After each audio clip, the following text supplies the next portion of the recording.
is the portion of Korach.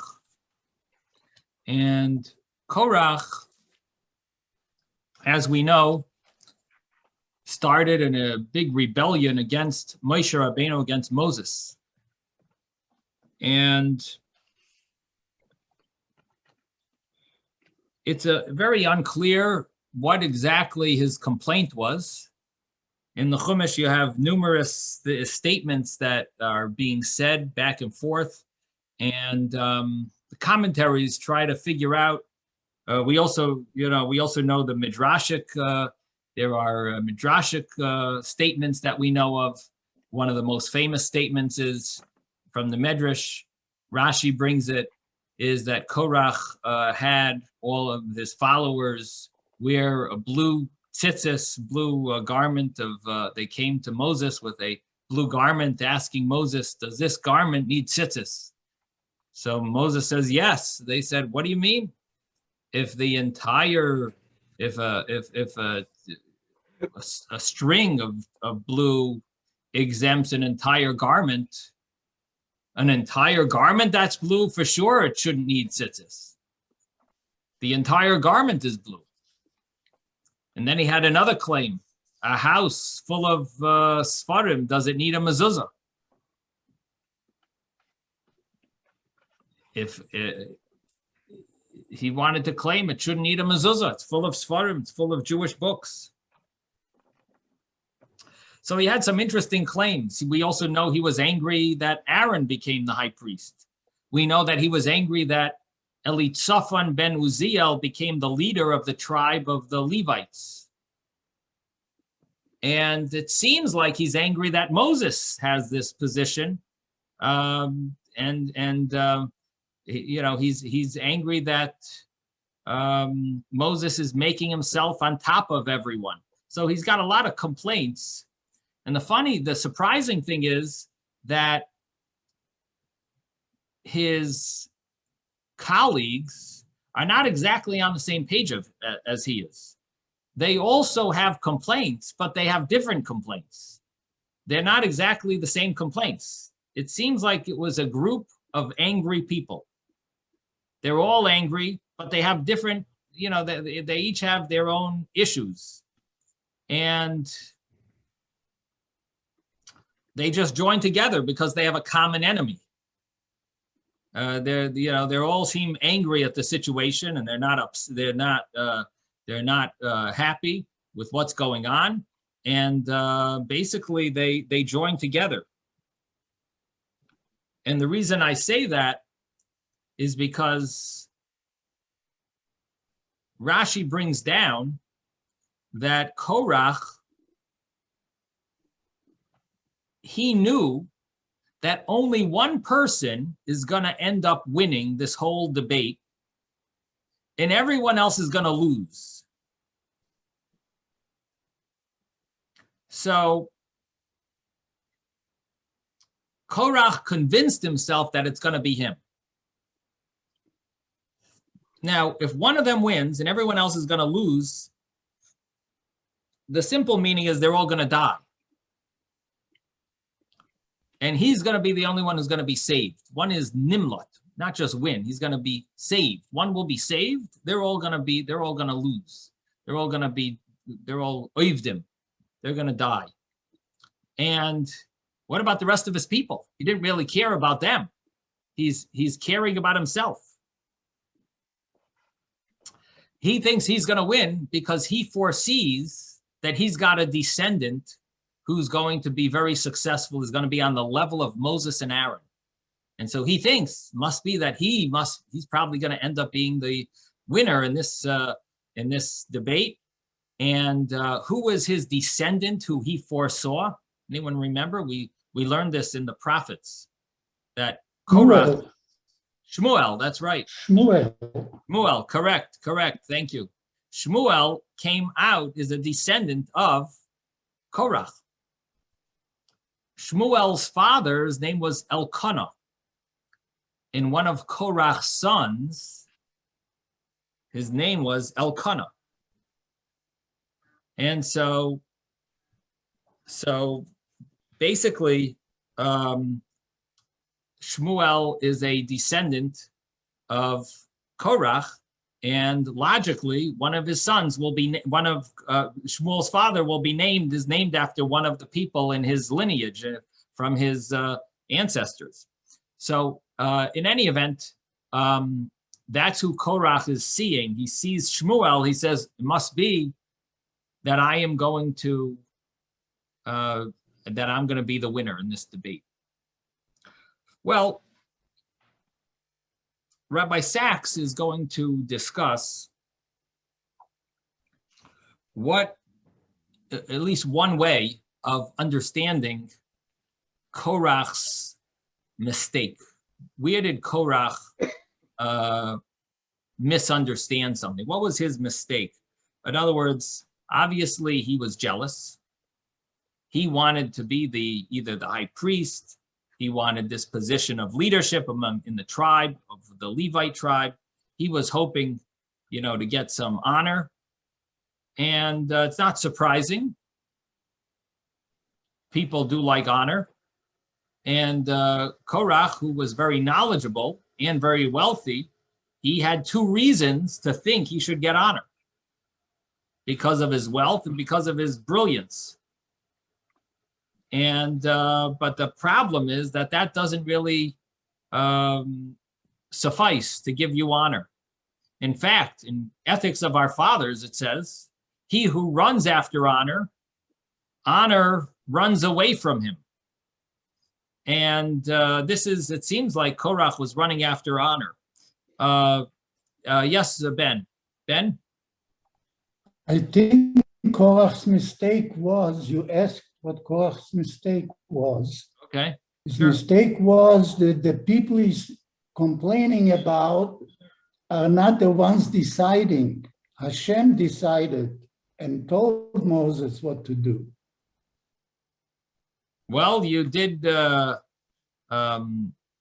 hit the nail on the head. You are correct. That was the mistake he made.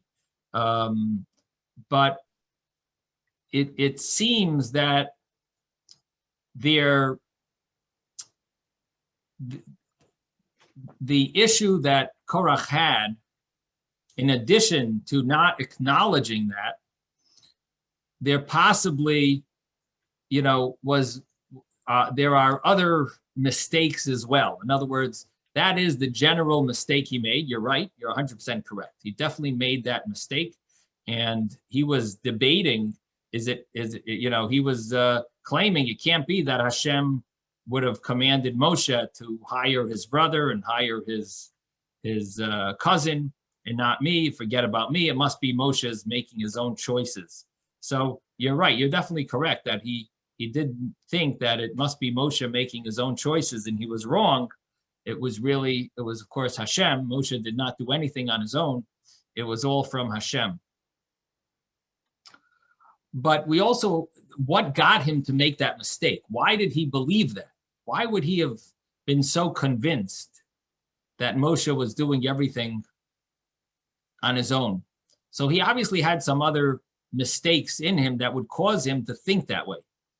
He had other issues that would cause him to think that way. So the way Rabbi Sachs begins is a verse he brings a verse from this week's parsha.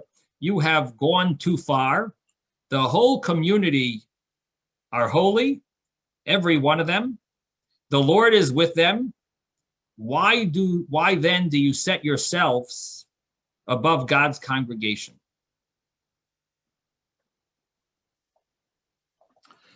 So these are some of the lines that some of Korach's issues.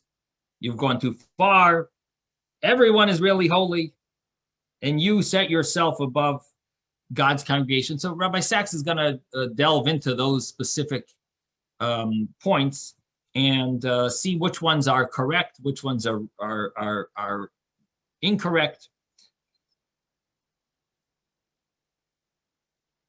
He says, we know that Korach was a demagogue and not a democrat. He wanted power for himself and not for the people. And we also know that the protesters were disingenuous. Each had their own reasons to feel resentful towards Moses or Aaron or fate. So they all had their own issues. And that I brought out that idea from the fact that he seemed to be convinced that he was going to win and everyone else is going to die, which seems to imply like they had, that was his excuse. They must have had their claim. And they were just, happy to have them join him. But each had their own reasons. And he says, set these considerations aside and ask what of his claims were true and which ones were false. So he starts, all of the congregation are holy. Anyone think that's true? All of the congregation is holy? That was one of Korach's claims. Is that a true claim? Anyone? So the truth is that there is such a verse. Mamlechas koyanim v'goy kodesh. God said, "I want you to be you will be a holy nation, a nation of priests, a goy kodesh, a holy nation." So we are all holy. So that's true. And that sentence, that point is where he was actually right. We are all holy. And then he said, God is with them. Anyone think that's correct? God is with them? Yes. Where do you see God is with them? I'd say no. Uh-huh. Why? Well, that's the reason he's chosen us to be his nation. So by choosing us, it means... And he tells us that Shekhinah is with us. Uh-huh. The Shekhinah meaning with the Mishkan. So the Mishkan is with the Jewish people. Is that specifically? With them is the Jewish people, or with them is this crowd? No. With the Jewish people, the whole nation. I take it back. Okay.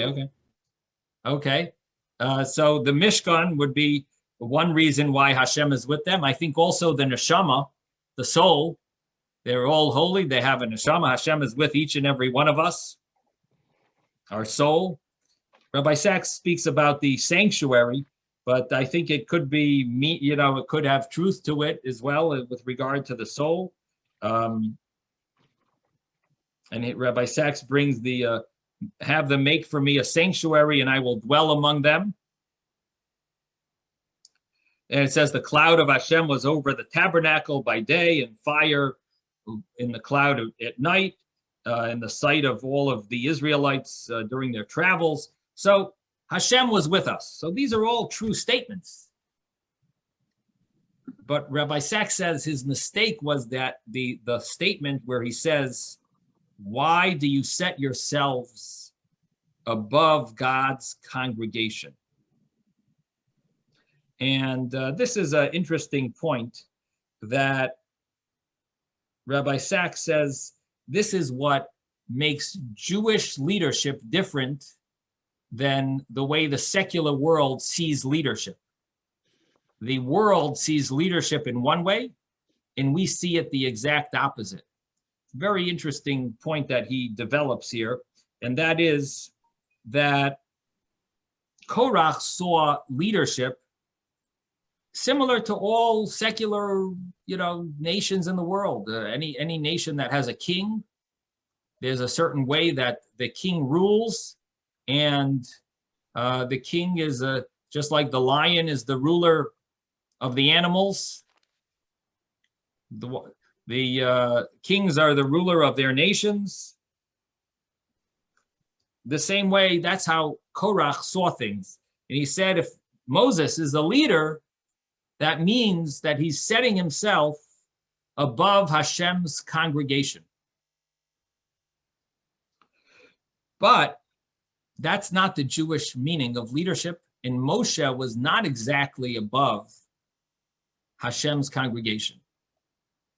And what does he mean? So he says, if you think about the way the world the ancient world was with the pyramids, that was a symbol. The pyramids were a great symbol. What did they symbolize?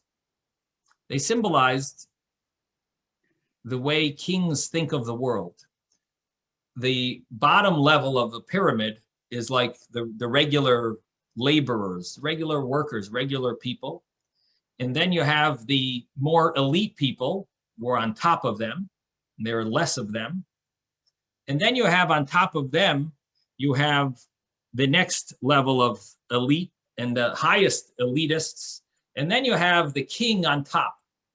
The small dot on the top, the point, is really where the king is. And the king is symbolic of connecting heaven with earth, meaning the king is almost like, feels like God. And that's the meaning of the pyramids, that it's symbolizing that there are those that rule and there are those that are meant to be ruled. That's the way the world is. You're either born to rule or born to be ruled. And that really is what, the pyramid is all, it symbolizes. It's all about society. And the way the world understands it, that's normal. And that's the only way the world can understand leadership. And he says, but that's not the Jewish way of leadership. What does he mean? So he says, Judaism is a protest against this kind of hierarchy. And everyone is created in the likeness of God. B'tselem Elokim, we're all created in the tselem of Hashem, in the likeness of Hashem. And no one is entitled to rule over anyone else without our consent. There is a need for leadership because an orchestra wouldn't work without a conductor, and you always need a captain. You need a general of an army. You need to have order. There needs to be some type of order. There needs to be a government. And without it, the nation would lapse into anarchy. And as we learned in the book of Judges, that in those days, there was no king in Israel, and everyone did what was right in their own eyes. And that's a verse from Judges that we learned. And what that means is that there does need to be leadership, but it's a different type of leadership. And here, Rabbi Sachs tells us something really interesting, very interesting idea. He says, how was the menorah shaped? The menorah was shaped like a triangle, because according to at least the way Maimonides and even Rashi and the Chumash seem to understand the menorah, there was a middle pole, and then there were diagonal poles going out from the middle. So if you look at the menorah, it actually is like a triangle. Now think of a pyramid. The pyramid is the opposite. Like a pyramid. Again, I'm telling you according to the Rambam and Rashi. It's questionable, how the menorah was in the Mishkan. I know there's a lot of discussion about it. The Rebbe was convinced that it was a triangle, and Rashi seems to say that in Chumash. The Rambam's picture shows that, so there are definitely good sources that it was triangle. And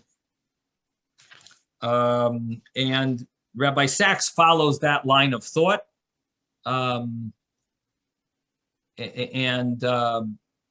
doesn't mean that your menorah has to be that way for Hanukkah, but the way the menorah was in the temple, it was diagonal. And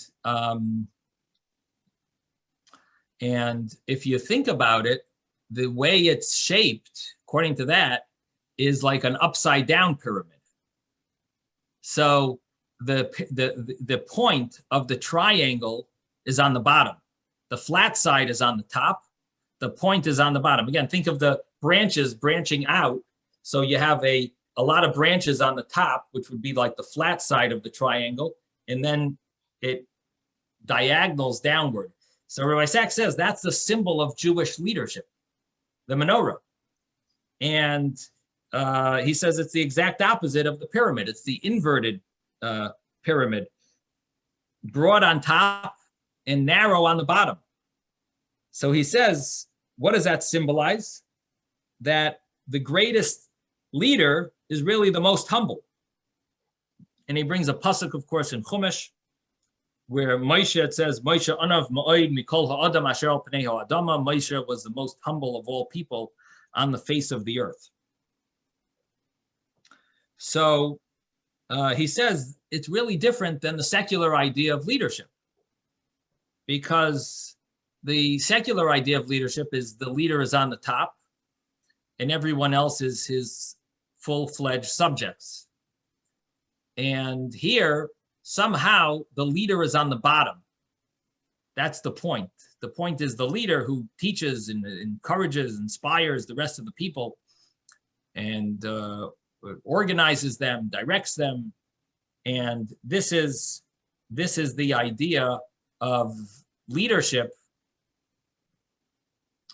in a certain sense, under being humble, under like the masses. And it's a brilliant idea. I've never thought about the menorah that way. Anyone else here ever thought about the menorah that way? It's quite an interesting idea of thinking of the Jewish people and our leadership. I mean, I never really thought the pyramids were the opposite, the other type of leadership either.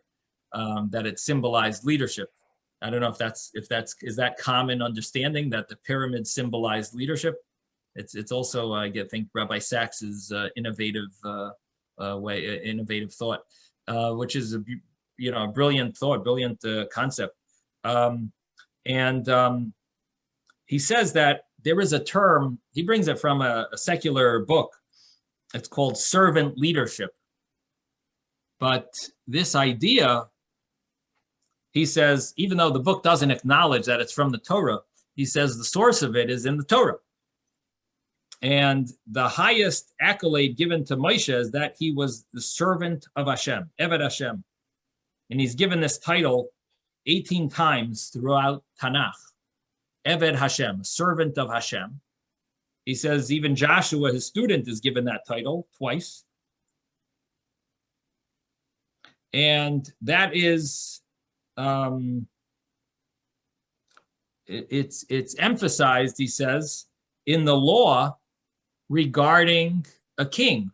Where in the Torah does it tell you that you must be humble? So he says it's in the law. It's in the law given to the king. It says the king has to write a Sefer Torah, and he should keep it with him. He's supposed to read from it all the days of his life, that he may learn to fear Hashem, revere Hashem, and follow carefully all the words of the decrees, the laws, the decrees. And then he says, then it says in the Torah, in not consider himself better than his fellow Israelites. So the laws of kings tell you that you must be humble. Now, what that teaches us is that the specific idea of being a king and being a leader carries with it the obligation to be humble. It's not like a side point. It seems to be part of the main theme of the king, and it's extremely important for a king to have that trait.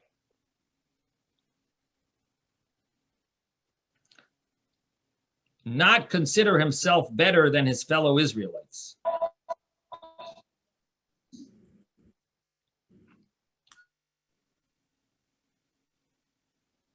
let me pull out that verse.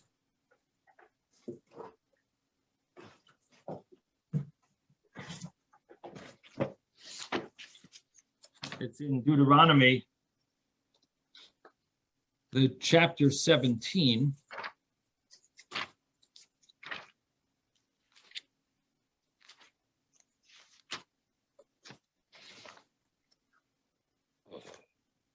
So it says, make for yourself a king that Hashem your God will choose from amongst your brothers. From amongst your brothers, you should put upon yourself a king. Don't put a foreigner that's not your brother. He should not have horses in abundance, and he shouldn't return the nation to Egypt in order to gain more horses. And Hashem said to you, don't return on that road again. He should not take too many wives for himself, so his heart will not be led astray. And when he sits on his kingdom, on his royal throne, he should write 2 copies of this Torah scroll for himself in the presence of the priests, the sons of Levi. And 1 copy, of course, is in his treasury. And then it says he should the 1 copy should remain with him, and he should read from it all the days of his life, so that he may learn to fear Hashem as God, to carefully guard the observance of all the words of the Torah and its super rational commands, so that his heart will not be arrogant over his brothers, and he will not veer away from the smallest from commandment, either the right to the left, in order that he will reign for a long time over his kingdom, he and his sons among Israel. So it seems like his leadership is dependent on his humility.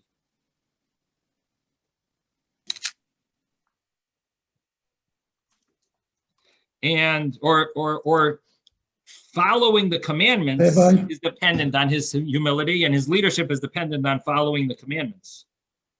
His leadership is dependent on follow. That's what it is. So it's quite essential to his leadership. Yes, Ben. Ben? I don't see the point that Rabbi Sachs is making, that the leader has to be in the back or in the bottom. The leader has to be in front of the people. God tells Moses, gather the people and tell them such and such.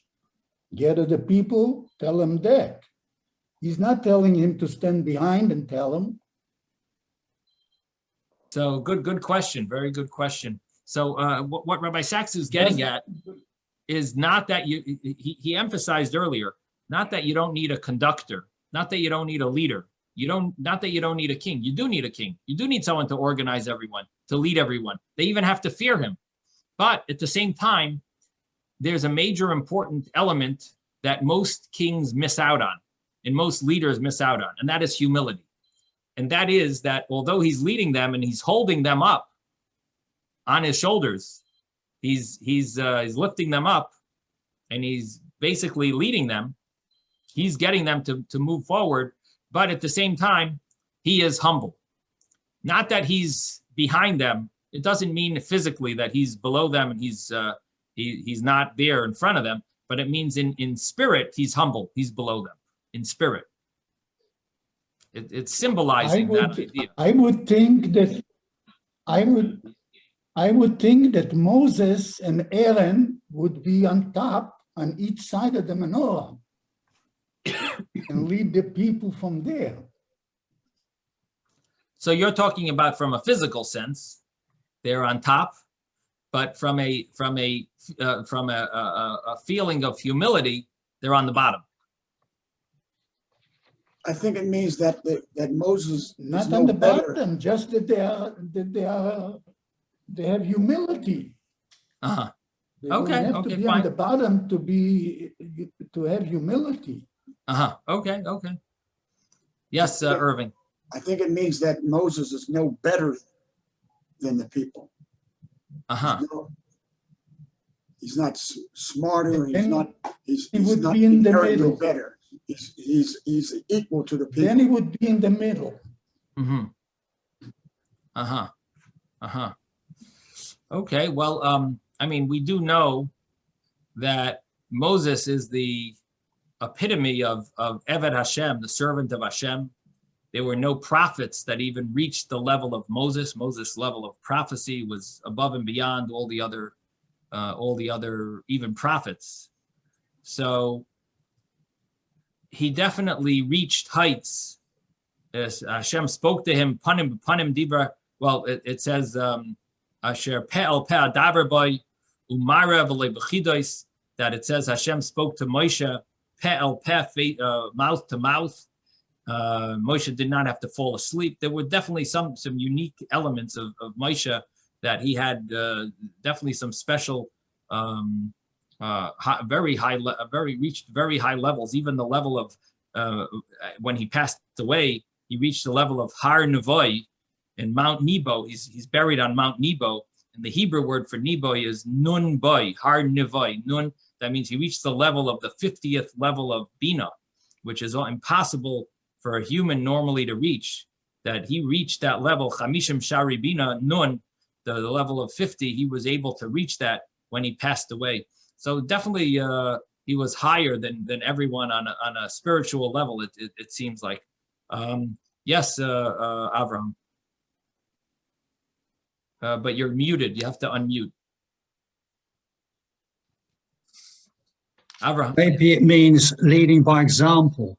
He was obviously scrupulously honest, because as I said, I never took a donkey from them, whatever. So maybe it was, which is true leadership, whether up or down, wherever you are, it doesn't matter, as long as your example is is great, that people could follow it. So it's not physical following, it's an example by example. So in other words, the reason why the menorah is face downward is because Moshe led them in he used a different method. And his method was that they would learn from his example, not from his pulling, not from his forcing them. It was more from example. Okay, interesting, like a mirror almost. He's below them, but they're able to see it and learn from it. Okay, interesting thought. Definitely a nice thought. Anyone else wanted to share? David, did you want to say something or no? Oh, okay. We'll continue then. So Rabbi Sachs is emphasizing this idea of humility, and he says that this is something unique about Moshe, that he's called the Eved Hashem. He's called the servant of Hashem, and says it numerous times in throughout Tanakh. And then he brings this law of from the law of kings, that the essential idea that he has to be very humble, and exact opposite of what we normally find among secular kings in the world.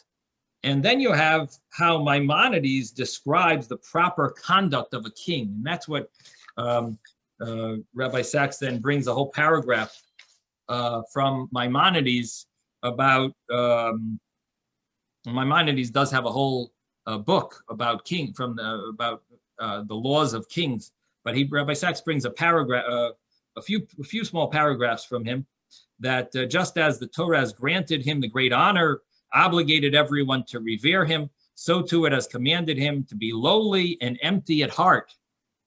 As it says, my heart is void within me. Nor should he treat Israel with overbearing haughtiness. As it says, he should not consider himself better than his fellows.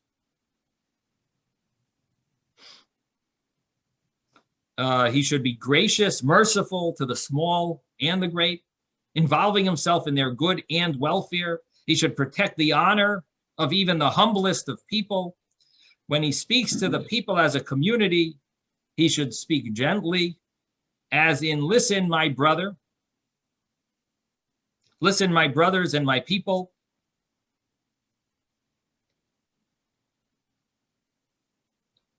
If today you will be a servant to these people. So emphasizing this idea that the king is meant to be like a servant to the people. He should always conduct himself with great humility. There is none greater than Moses, our teacher. Yet he said, what are we? So your complaints are not against us. He should bear the nation's difficulties, burdens, complaints, and anger as a nurse carries an infant. So this is the statement from Maimonides. Of course, there's much more there, but this is the few paragraphs in chapter 2 of Maimonides, Maimonides' Laws of Kings. And what we see here is how important it is for a king to be humble. And also that the king deals with the lowest level of the people as well as the highest level of the people. He's not limited to the elite and just has other people deal with those that are smaller than him. He's got to be gracious and merciful to the small and to the great. So this same applies to all positions of leadership. Maimonides even brings that if a person does impose a rule of fear on the community, not for the sake of heaven, such a person rules over the community by force so that the people are greatly afraid and terrified of him for his own glory and personal interests, like heathen kings. He has no share in the world to come.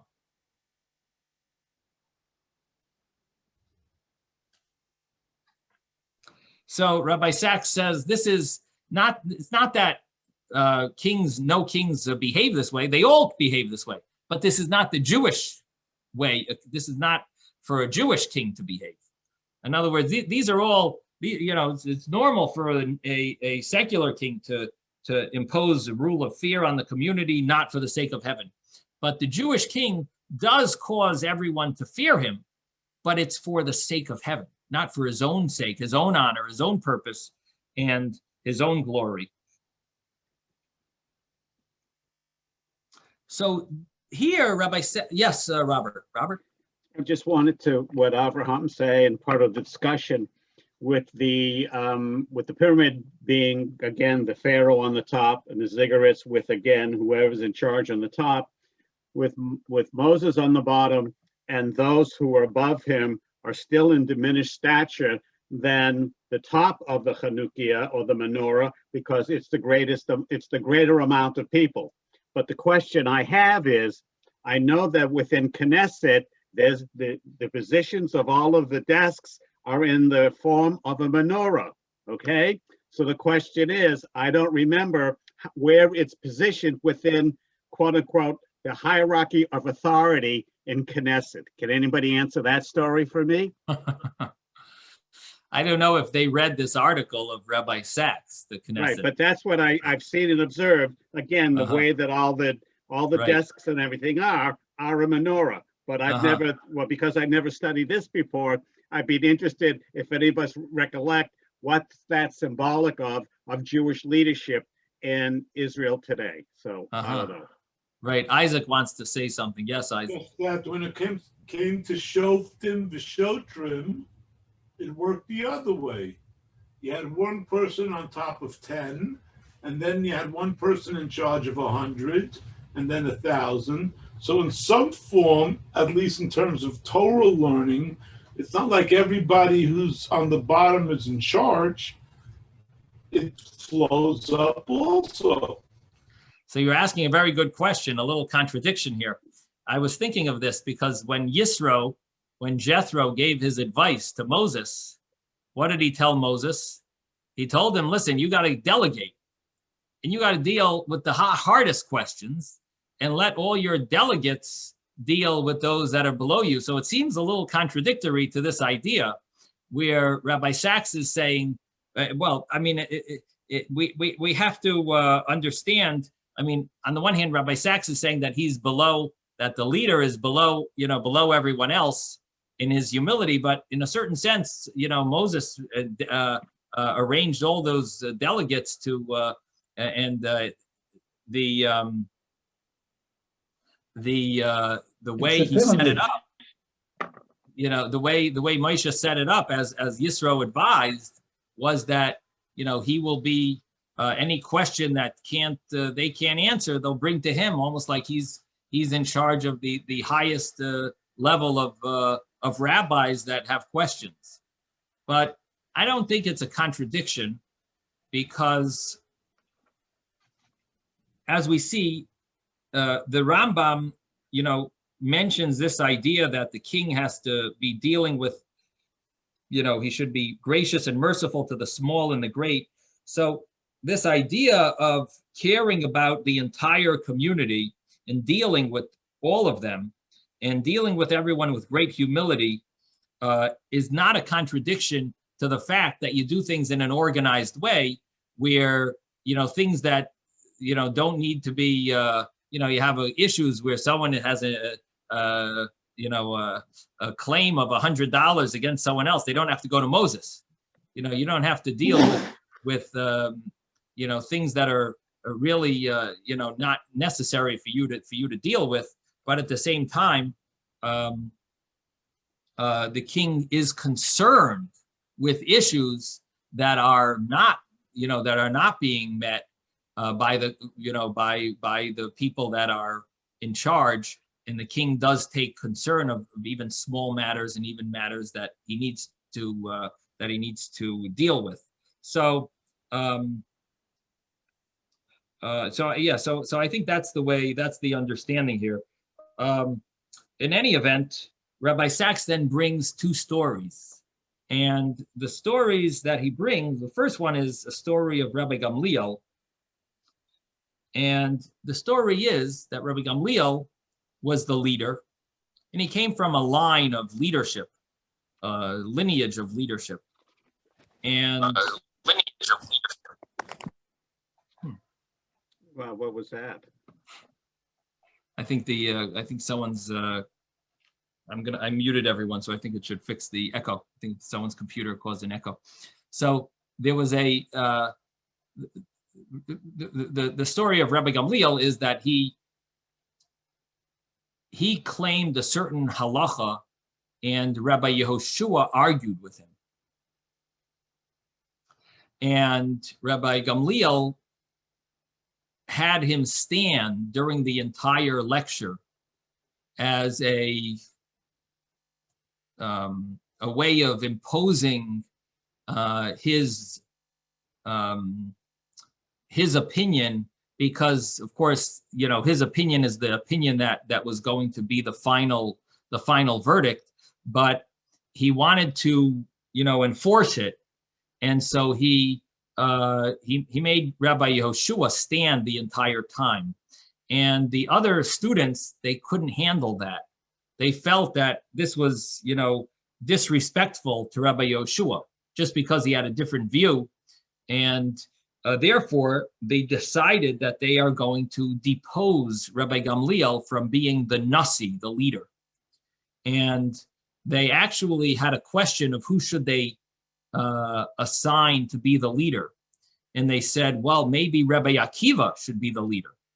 But they said he doesn't have enough merit of his ancestors that in case Rabbi Gamliel has a kapeda, he has a claim, an anger, he has some type of a feeling of anger against him, that there shouldn't be any judgment against the person who they choose to be the leader. And they were nervous. Rabbi Akiva didn't have the zchus avos, the merit of his, he didn't have ancestors that were great scholars. So they said, we can't choose Rabbi Akiva because Rabbi Gamliel might have a complaint against him. And if we depose Rabbi Gamliel from being the leader, he might have a complaint against the person who becomes the leader and say it's, feel it's not right that person got the position. So they said, let's choose Rabbi Elazar ben Azariah. And the reason they chose Rabbi Elazar ben Azariah was because, number one, he was extremely knowledgeable. Number two, he was very wealthy. And number three, he had zchus avos, he had merit of his ancestors, because he was 10 generations from Ezra, who brought the Jewish people back to he brought the Jewish people back to rebuild the second temple. So he had all the merit, he had a lot of scholarliness, and he had funds in case there was ever an issue, being a leader, you need to be able to help out the community. And being that he had funds, he could help out the community if they needed, because he was wealthy. So he had all the reason to be the leader. So they hired Rabbi Elazar ben Azariah. And ultimately, Rabbi Gamliel asked forgiveness from Rabbi Yoshua. And Rabbi Yoshua did not want to forgive him. And then Rabbi Gamliel said, what about in the merit of my father, who was the great leader of the Jewish people? And Rabbi Yoshua said, in his merit, I'll forgive you. And so then he sent word back that they should give Rabbi Gamliel back his position. And ultimately, they had a problem because on the one hand, they wanted to give him back his position because he apologized and he was given forgiveness. On the other hand, they already gave the position to Rabbi Elazar ben Azariah, and they didn't want to make him feel bad. So they ultimately decided that Rabbi Gamliel would be in charge 3 weeks out of the month, and Rabbi Gamliel would be 3 weeks, and Rabbi Elazar ben Azariah would take 1 week, would be in charge 1 week. And this is how this is the story. It's interesting that Rabbi Gamliel did have a very strict way of ruling. And it says when they hired Rabbi Elazar ben Azariah, they had to add 400 or 700 benches, two different versions, two opinions, how many benches they added to the base medrash. Because Rabbi Gamliel had a very strict requirement before he accepted any student. He wanted to know everything about that student, make sure they were righteous, to make sure they were a decent individual.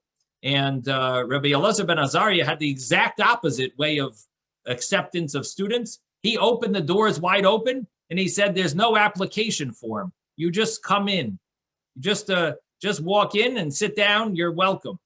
And you can even take from the coffee and tea that we have. And he invited everyone, and he had to build they had to bring in 400 benches to accept all the people who wanted to come learn. And so what it seems like from this story is that Rabbi Gamliel had a very strict way of ruling, and Rabbi Elazar ben Azariah had a much more relaxed way of leading. And Rabbi Sachs brings this story to show that initially Rabbi Gamliel, he acted with his colleagues with a high-handed manner, and then he was deposed as Nasi until he acknowledged his fault and apologized, and Rabbi Gamliel learned the lesson. And so that's the first story he brings about humility of being a leader. Now, obviously, we can't judge Rabbi Gamliel. He was, the way we see him, he was the Holy of Holies. But on his level, maybe there was a slight issue of humility. In other words, he obviously did it for the sake of Hashem. We can't imagine that he would have done it for his own sake, chas v'shalom. But at the same time, there might have been a slight issue of humility. And on this, he apologized to Rabbi Yoshua and ultimately fixed even whatever that slight issue of humility was. And the other story that's also a very interesting story is a story of Rabbi Gamliel was traveling with Rabbi Yehoshua, and they were traveling on a boat. And in those days, of course, boats were very dangerous. And Rabbi Gamliel had to travel for political reasons. He had to travel to Rome in order to speak to the government there. And there were, the needs of the community. And Rabbi Yoshua traveled for business. So Rabbi Gamliel and Rabbi Yoshua were traveling, and Rabbi Gamliel brought with him bread. Rabbi Yoshua brought with him bread and flour. And so when Rabbi Gamliel's bread finished, he relied on Rabbi Yeshua's flour for something to eat. So he commented that, how did you know that we would have a delay in the ocean, that before we arrive in our destination, that you were smart enough to bring flour with you? And Rabbi Yeshua said, well, there is a star that rises once every 70 years, and it misleads the sailors. And the ship's captains, they depend on the stars to guide their ships in the right direction, by orienting themselves based on one of the stars or some of the stars, and the position of the ship based on the star. But the star, there's a star that appears once in 70 years, and it's not fixed, and it moves across the heavens, and sometimes it appears in the north, sometimes in the south, and could be it means a comet. But in any event, if the ship's captain is not aware of this, he could make a mistake and follow that star, and it could cause him to steer the ship in the wrong direction, and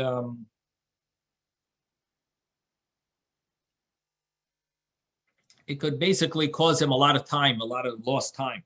So Rabbi Gamliel said, I was nervous. I said, maybe that star is going to mislead the captain, so that's why I took flour with me.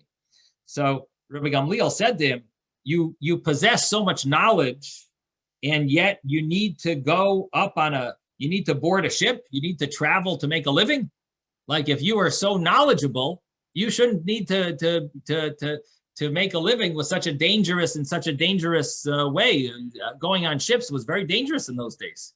He says, if you're so smart, you should be able to make money a lot easier than that. You should be able to figure out if you're so knowledgeable, I mean, to know that there's a star that knows more than the captains about star. I mean, where does if he's so knowledgeable, he should be able to make a living much easier.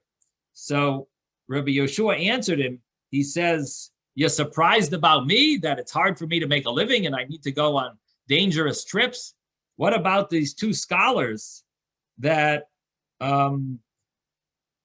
there are two scholars that don't travel, and their name is Rabbi Elazar Chisma and Rabbi Yochanan ben Gudgada. These two scholars, they possess so much wisdom, they know, they can estimate how much water there is in the ocean, how many drops there are in the ocean. And yet they don't have bread to eat or clothes to wear. So don't be surprised about me. What about them? They're even more, they're so knowledgeable, and yet they don't even have bread to eat. So Rabbi Gamliel decided to seat them at the head of the academy and give them a position. So he called for them.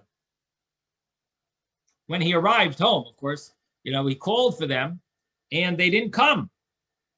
So he sent for them a second time. So they finally came. So he told them, he says, do you think I'm giving you a position of leadership and authority? I'm giving you a position of servitude. That's what I'm giving you. And he brought a verse. He said, there's a verse. They spoke to him saying, if today you become a servant to this nation. So the idea is that you think of leadership as you're going to be honored. It's all about honor. It's about servitude. And the idea that Rabbi Sachs is bringing out from this story is that all leaders in Judaism, it's all about serving the community. Don't get sidetracked with you're getting honor and you're getting respect. It's much more servitude than that. It's the servitude is really what it's all about, and therefore the point of Moshe being on top of the nation, and that's really what we're coming to, the final conclusion of Rabbi Sachs' point here is that the mistake Korach made was that he placed his feelings on Korach, on Moshe. And so Korach wanted, he was ambitious for leadership. He wanted to be the leader of the king, the king type of leader, where like the secular king. And he wanted honor. He was hoping for all that. And therefore he assumed Moshe must be doing the same thing. And he was very mistaken, because just because he was ambitious, he assumed Moshe and Aaron are also this type of it. They have the same ambition and they want honor, and you're setting yourselves above Hashem's congregation. But he missed the point. He missed the boat. He did not understand that in Judaism, to lead is to serve. And that's basically the point that Rabbi Sachs makes over here, that Korach's big mistake was that Moshe was really leading the people in a way of humility, and it's totally not where he's setting himself above Hashem's congregation. Okay, yes, Robert. No, you're muted. Unmute yourself. Thank you for that story. But in addition to that, through most of Rabbi Sachs's Devar, going from Behar all the way through now to where we are now, plus Behar Lo Secha, he's always talking about democracy, and that Judaism is separate, or Jews are separate from other peoples, because we believe in the individual and society all becoming essentially a community, the peoplehood of who we are. And so when Moses gets the 10 Commandments from on high, he brings them down to the people.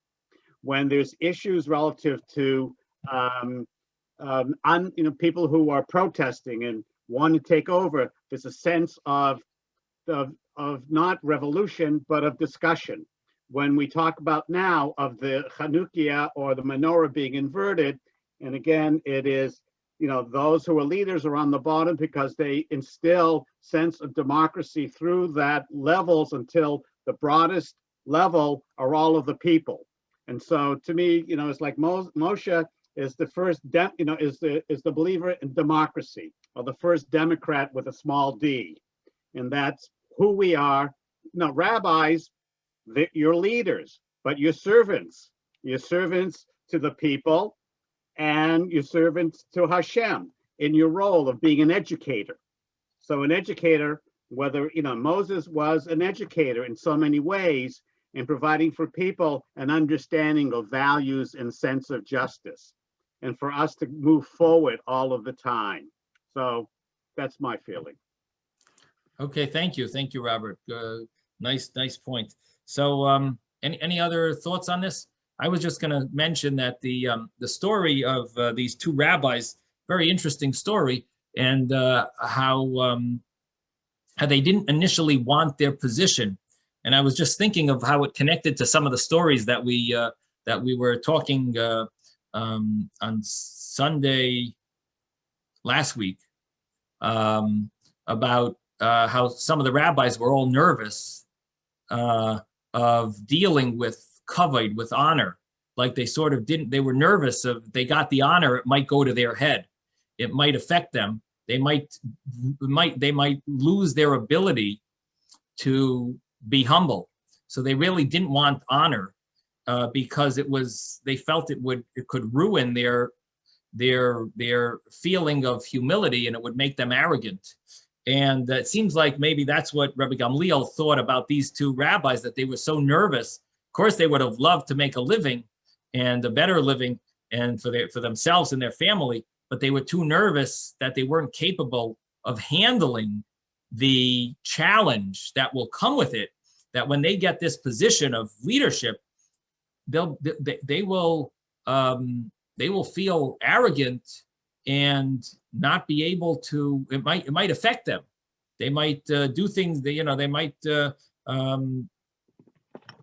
not be able to make the right decisions, because the arrogance, when it goes to one's head, it sort of like warps your way of thinking, and that's what they were so concerned about. And ultimately, Rabbi Gamliel told them, it's servitude. Like, realize that when you're a leader, for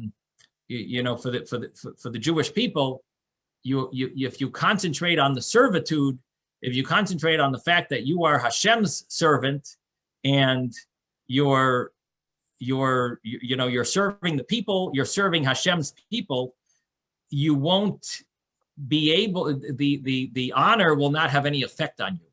In other words, if you constantly remember that you are an Eved, if you constantly have that in your Avdus ani noisim lachem, I'm giving you servitude, if you constantly remember that you're a Eved and you think that you're in other words, you're a servant of the people, but ultimately that means you're a servant of the people of the people of Hashem. You're a servant of Hashem. So it's really both. You're a servant of the people, but ultimately the servitude is to follow Hashem's rulings. So you're a real servant. If you think about that, then you should not have to worry about the honor that you're giving. I'm just throwing a thought about the meaning of how does it help? They knew that they will have Avdus. How is it going to help them? The fact that they are going to be honored, how is it going to save them? I'm just throwing a little thought that maybe if they think about the Avdus, as long as they concentrate on their Avdus, on their servitude, then they won't the honor that they're given won't affect them. Just a little thought. Okay. Any other thoughts? Anyone want to share any thoughts? Yes, David. Yeah, I was thinking about this when you said that. I'll just shrink the story that after the Baal Shem Tov was Nistalik, his son Svi, the Hasidim appointed him as the Rebbe. And after a year later, the Baal Shem Tov came to him and told him, give over the leadership to the Maggid of Mezrich. So without all the details, the particular Rebbe that told over the story remarked that plenty of people don't want leadership, but once you put them in, you can't get them out. So the fact that the Baal Shem Tov's son said, yeah, I hear what my father's telling me. He's telling me to give over the leadership now to the Maggid, and they switched places. The fact that he was humble enough to give over that leadership, that he didn't stay stuck in the position, was a very good thing. High level. Yeah. Very, very nice. Shkoyach. Okay. Great story. Okay, everyone, have a wonderful evening, and we'll see you tomorrow, Mitzvah Hashem. Thank you. Thank you, Rabbi. Bye-bye, everyone. Bye-bye.